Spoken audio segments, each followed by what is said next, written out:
Assalamualaikum warahmatullahi wabarakatuh. Alhamdulillah wassalatu wassalamu ala rasulillah Sayyiduna Muhammad ibni Abdillah wa ala alihi wa sahbihi wa mawalah, amma ba'd. Yang selalu kami muliakan dan ta'zimi guru mursyidku dan juga pada guru-guru pembimbing lahiriah dan batiniahku, dan tak lupa pula kepada saudara-saudara, kawan, teman, dan sedulur, para pemirsa, para pecinta ilmu yang saya cintai dan dibanggakan. Semoga kita semua dalam limpahan karunia, rahmat kasih sayang, keberkahan dan kesehatan, dan diridhoi oleh Allah dan oleh mendapatkan maghfirah, ampunan Allah Subhanahu wa taala. Pada malam hari ini saya akan mengangkat suatu pembahasan, pengkajian, ya, kajian. Sebelum kita akan memulai pembahasan, mengetuk untuk dermawanannya untuk like dan subscribe di channel Ahmad Zaki Sena dalam channel pembahasan ilmu tasawuf, jati diri, dan spiritual, agar selalu terhubung kepada pembicaraan atau pembahasan-pembahasan yang aktual atau yang barunya, seperti itu, untuk meramaikan hasanah ilmu tasawuf, jati diri, dan spiritual. Pun pula bukan hanya kajian saja, semoga mendapatkan taufik dan inayahnya, mendapatkan pertolongan Allah sehingga kita bisa melaksanakan dari ilmu-ilmu atau ajaran-ajaran kebaikan tentang ketasawufan ini. Pada pembahasan kali ini saya akan mengangkat tema di mana Tuhan. Dalam istilah Islamnya, di mana Allah. Suatu pembahasan yang sedikit mendalam dalam khasanah tasawuf. Itu adalah suatu orientasi pembahasan atau suatu visi kita untuk ma'rifatullah, mengenal Allah. Jadi wajar saja kalau di dalam pencarian jati diri kita bertanya, di mana Allah? Oke. Dalam suatu riwayat itu dijelaskan, pernah ada suatu sahabat bertanya, "Ya Rasul, di mana Allah?" Seperti itu. Dan pertanyaan itu pun diabadikan di dalam Al-Quran. Dalam surat Al-Baqarah ayat 186 dijelaskan yang berbunyi, Bismillahirrahmanirrahim, "Wa idza sa'alaka ibadi anni fa inni qarib." Dan apabila engkau ditanya oleh mereka, yaitu oleh sahabat-sahabatmu atau hamba-hambaku, bertanya tentang aku itu maksudnya Allah, maka jawablah bahwa saya adalah dekat, saya ini dekat. Nah, pembahasan lagi atau tanda tanya lagi, dekat yang bagaimana? Dekat apakah dibatasi dengan jarak? Apakah dekat yang bisa ditempuh oleh badan kita? Apakah sebuah tempat? Sedangkan kita kan sudah memiliki suatu prinsip dan kaidah dalam ilmu usuluddin, ya. Ilmu usuluddin bermadhab dengan Abu Mansyuriyah Asy'ariyah. Laisa kamitslihi syai'un, sesungguhnya Allah itu tidak sama dengan sesuatu.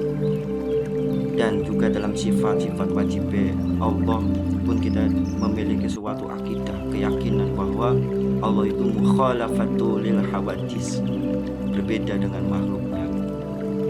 Nah, kalau kita mencari Allah yang secara di luar, pencarian secara zahir, kamu nyari ke barat, kamu mencari ke timur, ke utara, ke selatan, ke ujung langit,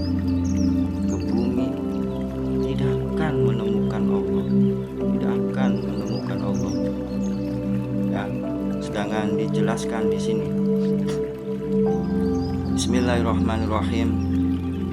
Walillahil masyriqu wal maghribu fa aynama tuwallu fa thamma wajhullah innallaha wasi'un alim. Sesungguhnya milik Allah lah yang ada di barat dan di timur. Fa aynama tuwallu, dan kemanapun kamu menghadap, fa thamma wajhullah, maka kamu akan menemukan disitulah Allah. Jadi dimanapun tempatnya, dimanapun kita berada, tidak kemana-mana dan tidak di mana-mana, dan setiap ada dalam keberadaan, di situ ada Allah. Tapi Allah yang bagaimana? Ya, Allah yang digambarkan di dalam Al-Quran, di dalam penjelasan dari seorang arif billah atau ulama-ulama oas atau ahli tasawuf, itu penggambaran, perwakilan, menggambarkan bahwa kekuasaan Allah itu meliputi sifatnya, asmanya, af'alnya, ya. Belum menjelaskan atau belum menjelaskan suatu zatullahnya, di mana Allah. Bagaimana juga ada suatu perumpamaan. Ada suatu perumpamaan dalam pencarian jati diri yang dilakukan oleh Kanjeng Nabi Ibrahim al-Aba Ambiya, bapaknya para nabi. Punten ya,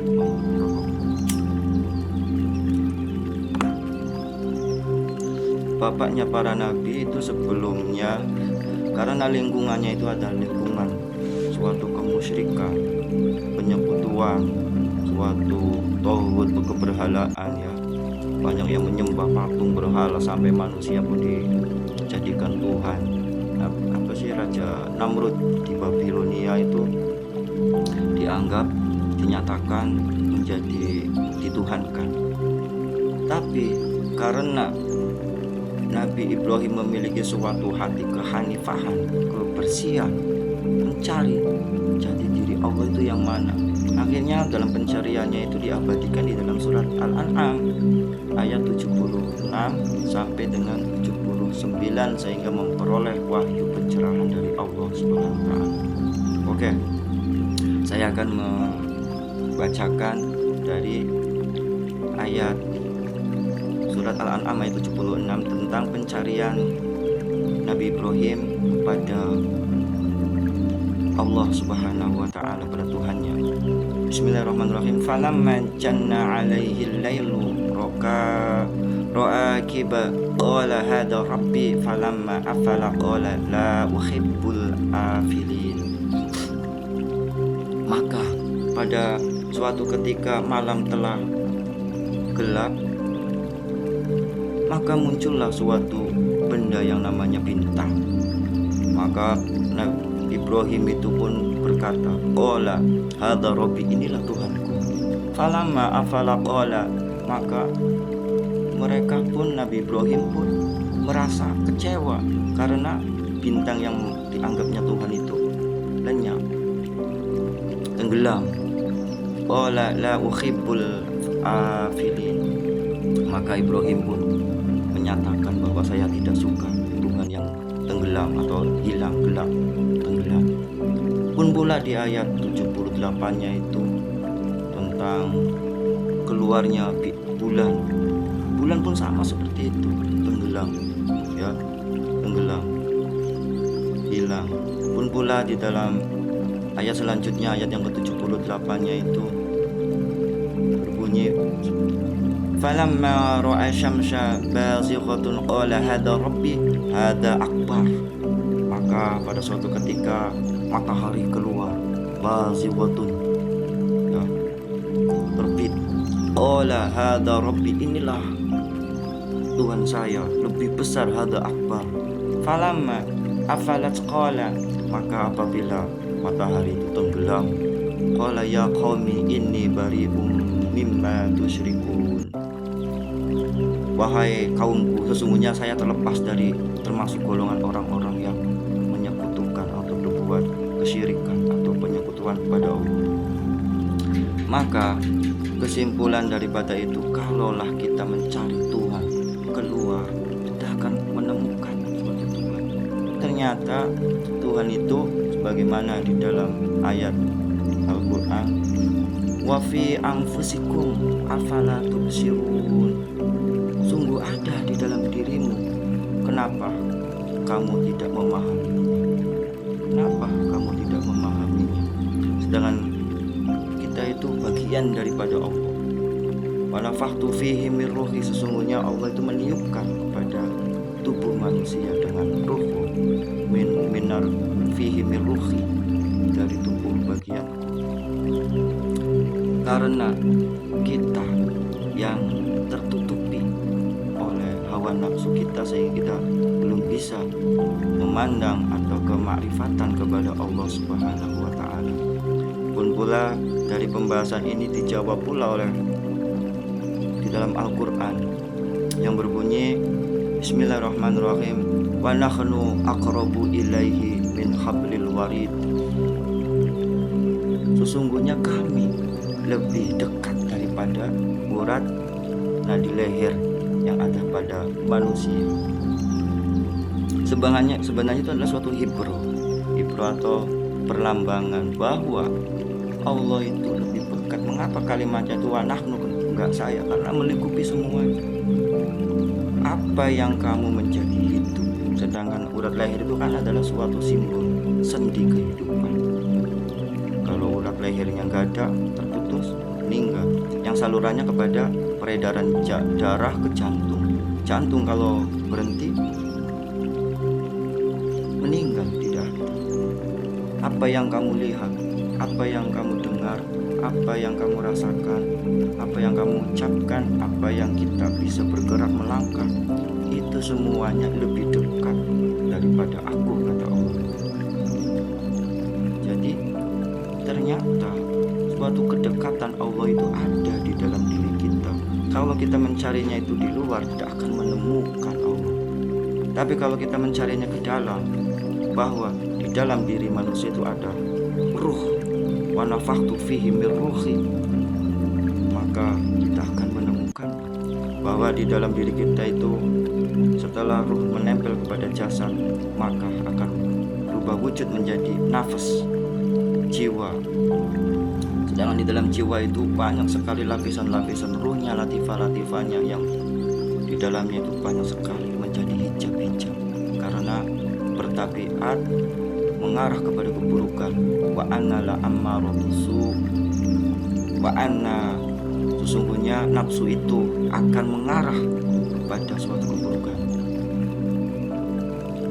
Ya.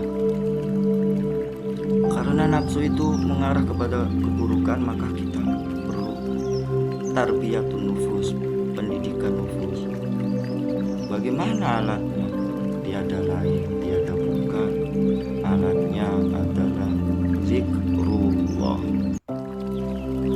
Inna fi kulli, di dalam hadis Nabi Muhammad SAW dijelaskan, inna fi kulli syai'in shiqalah wa shiqalatul qulub zikrullah, sesungguhnya segala sesuatu itu ada alat pembersihnya, ada obatnya, dan alat pembersihnya hati adalah zikrullah, zikir eling maring Gusti Allah. Zikir yang bagaimana? Zikir yang kalimatnya apa? Dijelaskan dalam keterangan, fa'lam annahu la ilaha illallah, afdalu dzikri la ilaha illallah, afdalu qultu anna wan nabi min qabli la ilaha illallah. Dan kalimat yang paling agung, kalimat la ilaha illallah, kalimat yang sebagai penentu surga atau neraka, kunci surga, kunci surga itu adalah kalimat la ilaha illallah. La ilaha illallah itu adalah peruntuk untuk ahli surga. Yang mengingkari, yang tidak mau, berarti kebalikannya ahli neraka. Maka kalimat la ilaha illallah yang bagaimana?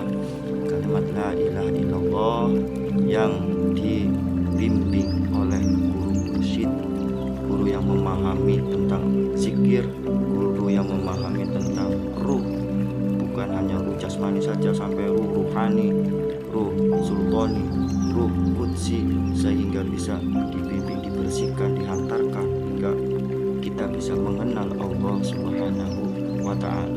Kenapa perlu guru mursyid? Karena kita tidak tahu, karena kita tidak memahaminya, karena kita gelap, pengen butuh penerangan. Guru mursyid itu kalau makomnya itu beliau sudah usul, sudah sampai kepada Allah. Kalau kita mau minta hantar kepada tempat, apakah Jakarta, apakah ke Malaysia, apakah ke Amerika, tentunya yang mengantar itulah yang sudah paham, sudah pernah bolak-balik ke tempat itu, biar akan tersampaikan. Kalau pengantarnya aja tidak tahu tempat yang akan kita tuju, gimana mau menyampaikannya, gimana mau mengantarnya, yang ada juga akan tersesat. Jadi guru mursyid itu adalah hatinya, ruhnya sudah bersih, suci, sehingga di dalam memberikan kalimat takwa atau kalimat la ilaha illallahnya dengan ruhnya yang suci, bukan hanya lisan biasa, tapi ruh yang suci keluar dengan lisan yang suci, sehingga akan masuk kepada jiwa kita yang dulunya pernah menyaksikan kepada Allah. Setelah kita sudah di dunia, sudah terkontaminasi, tercampur, berbaur oleh segala perbuatan maksiat dan dosa, selalu mengikuti hawa nafsu dan bujukan setan, sehingga muncullah benteng-benteng hijab, sehingga kita tidak bisa memandang Allah dengan jelas. Jadi bagaimana caranya untuk kita bisa mengenal Allah? Di mana Allah? Dibuka dulu dada kita. Dibuka dulu dada kita dengan alat kalimah la ilaha illallah, miftahus sudur, bukan pembuka dada. Alat pembuka dada adalah zikir la ilaha illallah yang ditalkin oleh mursyid, guru suci, yang ruhnya suci, yang sudah usul kepada Allah Subhanahu wa ta'ala. Bagaimana guru saya itu mengarang suatu karangan kitab Miftahus Sudur, alat pembuka dada, dan di dalamnya itu dijelaskan dalam kitab-kitab Jami'ul Ushul Auliya, az-zikru la yufidu faidatan tamatan illa bitaqdir. Sesungguhnya zikir tidak akan menumbuhkan suatu faedah yang sempurna dalam arti membersihkan jiwa untuk mengusulkan kepada Allah, kecuali dengan talqin. Talqin itu adalah menanamkan kalimat la ilaha illallah agar meresap kepada ruh jismani, ruh ruhani, ruh sultani, dan ruh kudsi, sehingga bisa pulang, bisa melihat Allah Subhanahu wa ta'ala. Sehingga dimanapun, kapanpun, dalam apapun, semuanya wahdaniyah Allah, semuanya adalah pancaran daripada wujudullah, akan terkeluar daripada sifat, asma, dan af'alnya Allah Subhanahu wa ta'ala. Jadi dalam diri kita itu ada unsur daripada ketuhanan, atau unsur daripada kita, bagian daripada Allah yang harus kita kuak atau kita pelajari. Bagaimana dalam hadis qudsi dijelaskan, banaitu fi jawfi ibnu adam qasran wa fi qasri sadron wa fi sadri qalban wa fi qalbi fuadan wa fi fuadi saghofan wa fi saghofi lubban wa fi lubbi sirron wa fi sirri ana. Dalam diri anak Adam itu ada suatu bangunan istana, struktur tubuh, ada kepala, ada kaki, ada dada, ada tangan, semuanya.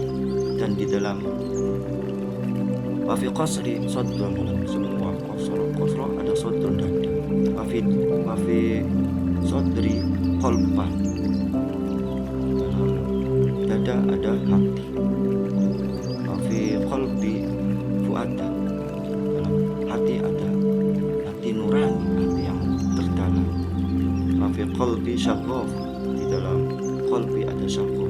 Syagof itu adalah suatu rasa yang begitu indah, rasa yang begitu nikmat, rasa yang begitu mesra. Wa fi syaghufi lubban, dan di dalam syahuf itu ada lupa, ada suatu kemesraan yang sangat luar biasa, ada suatu keindahan yang sangat luar biasa yang tidak bisa kita ungkapkan. Wa fil lubbi sirron, di dalam luban itu ada rahasia. Nah, makom rahasia itu adalah masuknya antara fana fil fana, fana di dalam fana. Sebelum kita fana fil fana, kita akan fana dalam kemakhlukan. Kita merasa hancur, kita merasa tidak ada dari sifat-sifat kemakhlukan. Kalau sudah masuk, ternyata semuanya tidak ada, yang ada hanya wafi sirri ana. Wafi sirri, dan dalam rahasia itu ada aku. Ana itu dalam bahasa Arab itu aku, kalau diterjemahkan dalam bahasa Indonesia aku Allah. Aku Allah itu dalam hadis qudsi. Kita mau mencari keluar, tidak akan ketemu yang toh ada di dalam diri kita. Tapi jangan kita ngaku-ngaku bahwa kita itu Allah. Bahaya ya, harus disesuaikan dengan kemampuan, harus disesuaikan dengan makomnya, harus disesuaikan. Karena tadi saya bilang laisa kamitslihi syai'un, tetap dipatok itu ajaran ya, pegangan prinsipnya. Terus juga di mana Allah? Ya, saat kita ingat kepada Allah, Allah bersama kita. Karena baitul mukminin, al-qalbul mukminin baitullah, hati orang yang benar-benar iman itu adalah tajallinya Allah, singgasananya Allah. Ya, maksud dalam singgasana di sini itu adalah suatu tempat yang sangat bersih, murni. Kalau persimbolannya itu adalah arsy, ya, arsy, karena Allah memiliki arsy, sebagaimana di dalam surat Al-A'raf ayat 54 itu kan dijelaskan. Bismillahirrahmanirrahim. Inna rabbakumullahu alladzi khalaqas samawati wal ardi fi sittati ayyamin tsumma stawa 'alal 'arsy. Sesungguhnya Tuhanmu Allah, dialah yang khalaqas samawati wal ardi, yang menciptakan langit dan bumi, fi sittati ayyam, dalam 6 masa, tsumma stawa 'alal 'arsy, dan bersemayam di arsy. Arsy ya, ada suatu persimbolan tentang segala kekuasaan Allah, yang dimana makhluk itu jangan sampai menyatakan keberadaannya. Bagaimana Nabi Muhammad saat Mi'raj, Isra dan Mi'raj, saat Mi'rajnya naik ke atas, malaikat Jibril saja nggak boleh, kamu jangan naik ke wilayah ini. Ini sudah wilayahnya arsy-nya Allah. Tidak boleh ada suatu kemakhlukan. Tapi kenapa Nabi Muhammad sampai ke atas? Karena Nabi Muhammad bagian daripada Allah. Karena Nabi Muhammad nur yang sangat dekat dengan Allah. Dan di dalam diri kita pun ada unsur kemuhammadan